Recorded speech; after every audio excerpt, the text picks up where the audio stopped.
প্রায় ১৫০ বছর ধরে পর্তুগালের লিসবনে দাপিয়ে বেড়াচ্ছে এই হলুদ ট্রামগুলো।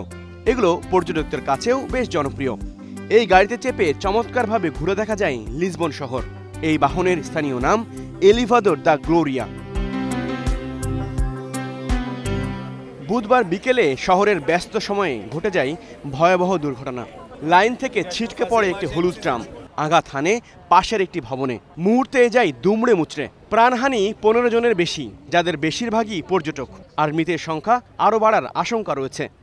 Vamos começar então pelo resumo total de feridos. Estamos a registrar 18 feridos deste incidente. এই দুর্ঘটনায় ৫ জন গুরুতর আহত হয়েছেন, যাদের বিভিন্ন হাসপাতালে ভর্তি করা হয়েছে।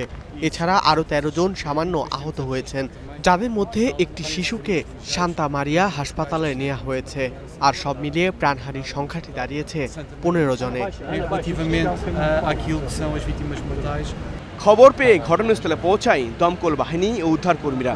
আহতদের উদ্ধার করে লিসবনের কয়েকটি হাসপাতালে পাঠানো হয়। তাদের মধ্যে বেশ কয়েকজনের অবস্থা এখনও আশঙ্কাজনক। সন্ধ্যা ৬টা ৮ মিনিটে সান্তা জুস্তা এলিভেটর লাইনচ্যুত হওয়ার খবর পাই আমরা। মাত্র ৩ মিনিটের মধ্যে ঘটনাস্থলে পৌঁছে যায়, অর্থাৎ খুব দ্রুতই সেখানে পৌঁছানো সম্ভব হয়। দুর্ঘটনার আসল কারণগুলো সংশ্লিষ্ট কর্তৃপক্ষ তদন্ত করবে। এই ঘটনায় গভীর শোক জানিয়েছেন দেশটির প্রেসিডেন্ট মার্সেলো রেবেলো ডি সোজা। একই সঙ্গে জরুরি ভিত্তিতে দুর্ঘটনার কারণ অনুসন্ধানের আশ্বাস দেন তিনি। এই দুর্ঘটনায় মর্মাহত জাতিসংঘ মহাসচিব সহ ইউরোপীয় নেতারা। নিহত ও তাদের স্বজনদের প্রতি সমবেদনা জানান তারা।